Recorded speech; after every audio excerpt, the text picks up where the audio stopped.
Carrey's take on the Riddler, calling it a little too feminine. Ironic. That's my point.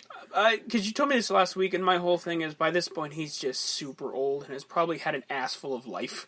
So he's probably just like Tommy Lee Jones, he had no time for his utter buffoonery. I guess so. However, that is really sad, because Frank Gorshin was one of Jim Carrey's favorite actors growing up. You can see it in his performances, not just this movie, but just all of his movies. Yeah, he took a lot from Frank Gorshin. This Riddler? A fuck ton. Is the 1966 Riddler. Yeah. To a T. Yeah. He basically was just like, I'm going to do my version of it because this is the one movie I can. And it was pitch perfect. Mm-hmm.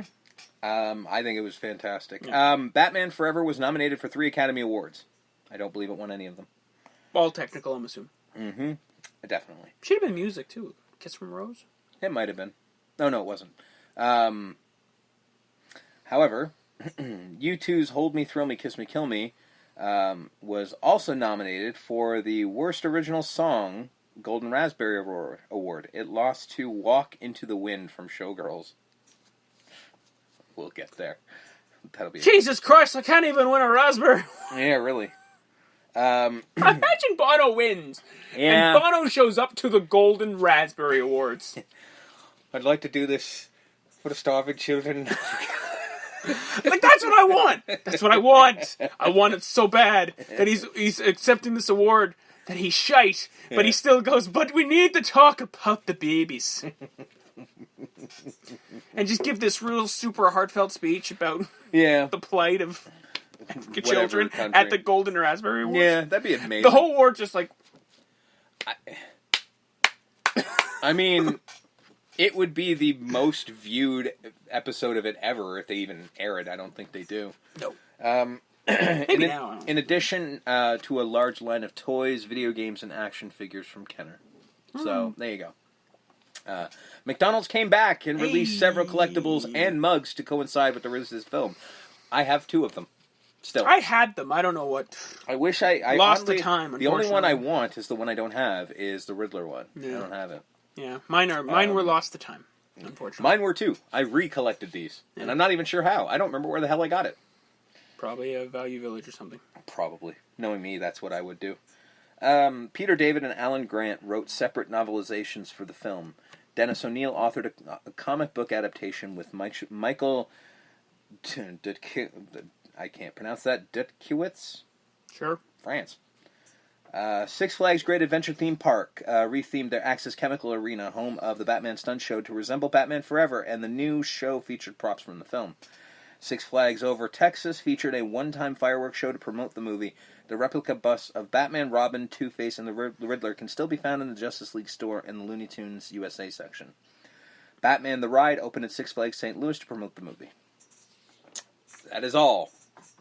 I do like theme parks around. Mm-hmm. What do you mean that's not all? That's not all. I have some that I actually didn't get a chance to write. I had to put into my phone because whilst watching the movie, I noticed something else that should be thrown into the legacy. This is me... Oh, so this is just something This is me going, this had to be the case. So, Rocksteady Studios, creators of the Arkham trilogy, although it is a quadrilogy, but whatever.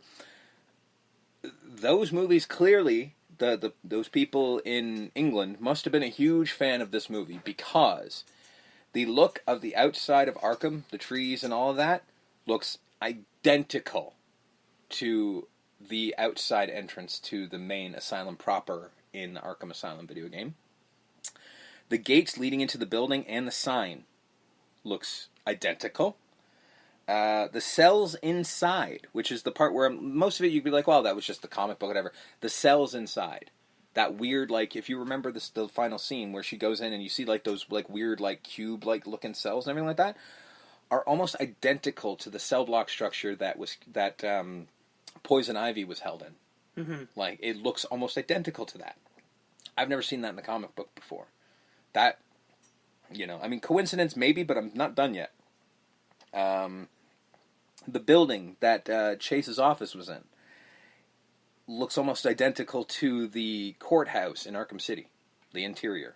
with like the two stairs and with that and the big statue in the middle and the way everything looks exactly like that. I've played these games fucking metric fuck tons, so bear with me. And the Riddler houses in Arkham Knight are almost complete copies of the lair from the final scene. Pretty much all of them. The way that they're set up, the way that there's, you know, the way the lights of all of the question marks are, the way the floors look, everything like that is almost identical, except for the fact that it doesn't have the fucking box in the center. It's fucking crazy how much they seem to have taken from this movie. This is my own opinion, but somebody somewhere had to have looked at that. Specifically, for me, the cell blocks are the ones that made me go, okay, somebody was paying attention here somewhere. They could have cribbed a bit. But we do get to Batman Forever. Mm-hmm.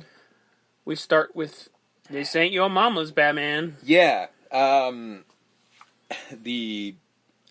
get the credits, very, like, fluorescent-y, of the main actors, and it, like, comes at you and then flies down the front of it.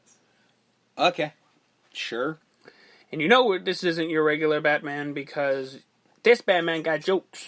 Yeah. So he puts all his gear together, which I like, because that's always a thing you never really see, is Batman must take like a half hour to set up all his gear. And then you get fucking Alfred, "Can I persuade you to take a sandwich with you, sir? I'll get drive-through."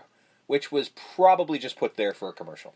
Either of those images are hilarious. Yep. Either him parked outside of a Burger King or a McDonald's. I'll have a Big Mac. Give me a Whopper. Or him just on the side of the road mowing down on a PB&J or ham and cheese. Yeah. Like, in a little, he goes through the little paper bags, like, "I hope he put the cookies." He did put the cookies in there! Batman doesn't eat fucking cookies. That's a t-shirt. Batman don't eat cookies. Batman don't eat cookies. So then he drives off because Two-Face is terrorizing the city. He's robbed a bank. So Batman flies in. And we've now officially, the cops are useless. Yeah, they're in full 66 mode. Bad guy. Batman! Yeah. Batman will save us! Then he flies in, and we get the introduction of Dr. Chase Meridian, who I go, and why is she here? Okay.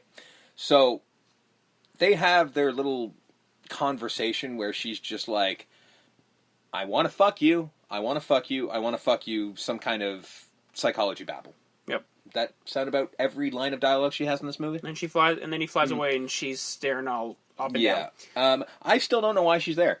They're like, "Oh, they brought me in because of my psychological fucking expertise." Dude's holding the guy hostage in a fucking bank. What are you going to do? What are you planning on doing? So this is the only time we get to see Harvey Dent for the most part. Yeah. He gives this brilliant speech about what the difference is between people. Luck. And as soon as he says the word luck, any hope of having a good Two-Face is gone. Because after he goes luck and he goes stinking doodah clueless luck. That is the person we're getting for the rest of the film. We never go back to that awesomeness. Until, like, the very end. The very end. Kind of. But even then, he just seems like he's just trying to maintain, which doesn't work as well either. So, Batman flies in. Mm-hmm. We have a person in a vault, tied up. Yep. He goes into the thing, rips the tape. Oh, it's a trap! Door closes. Acid. It makes sense because it's the same acid that was used on him. It's the same acid that makes us the men we are today. Well, all right, that's fair. Yeah. I do like his goons. Yeah. I love his goons. Yeah.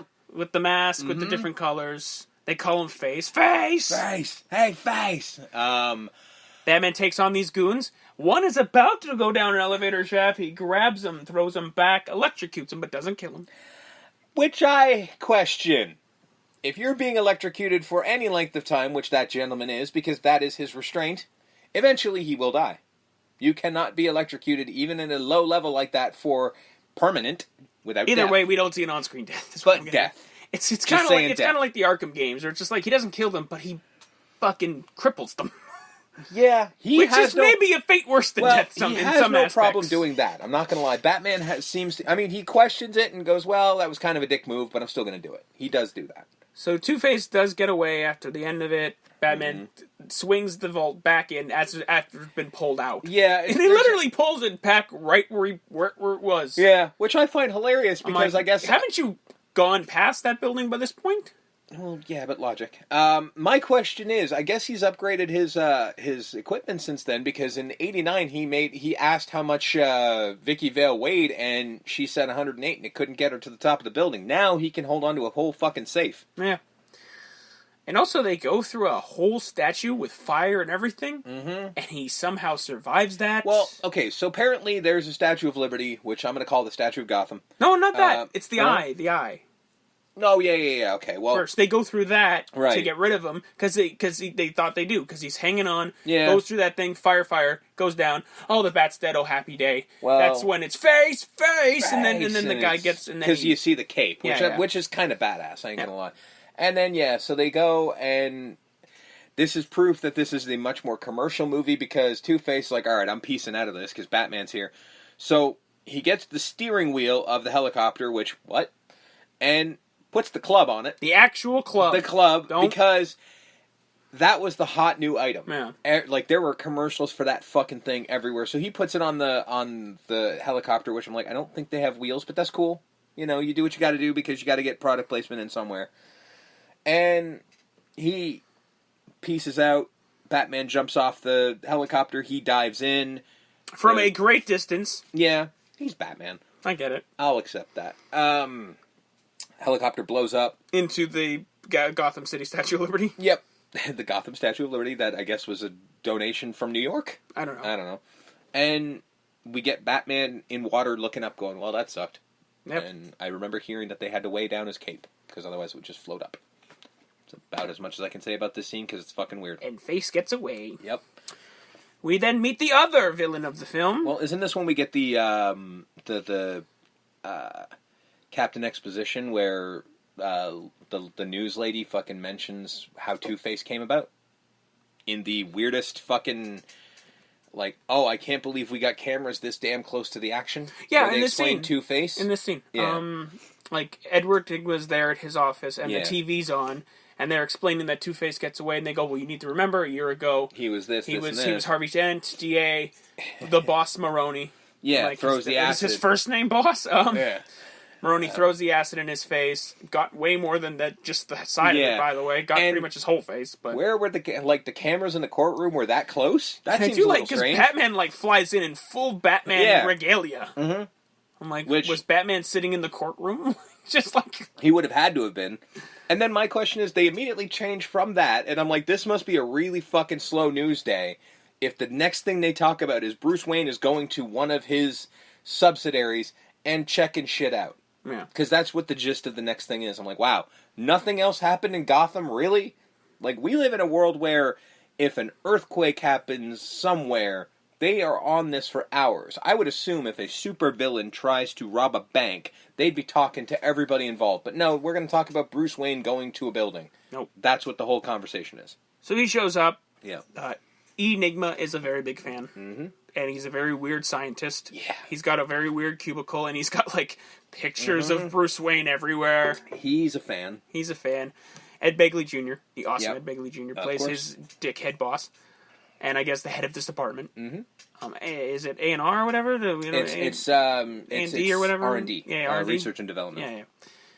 And he's just checking on things and, like, any ideas for anybody. And then this is where Edward's got, like, I got my idea. And then his boss, like, oh God, not you. As he goes to get, he's like, I canceled this. It's okay. Just humor him. Not even humor him. Just like, I'm so sorry about this, Mr. Wayne. He shows up this, like, giant fucking helmet. I have it. And he's explaining what it is, and it's basically, it creates a 3D television? Kind of, except you feel like you're in the show. Yeah. So the idea is it manipulates your brain into thinking that you're there. So it's not quite 3D, it's actually more in-depth. Like, I'm guessing it, like, triggers your senses of smell and things like that. So he's like, wow, because, you know, like anyone would be, Bruce is like, wow, that's interesting. Send me full schematics and, contact my secretary, we'll set this up. And he's just like, that's not gonna work for me. I need an answer now. And he goes, well, then no. Then the answer's no, like, Ed. Manipulating brainwaves, that's and he says like that brings up too much questions, and like and the first one is that can kill you, that can fuck your brain, that's not good for you, you crazy bastard. But he doesn't say that because he's too many fairly questions. nice. Yeah. And okay, good day, Ed. Yeah, and Edward's like, and in the heartbreaking performance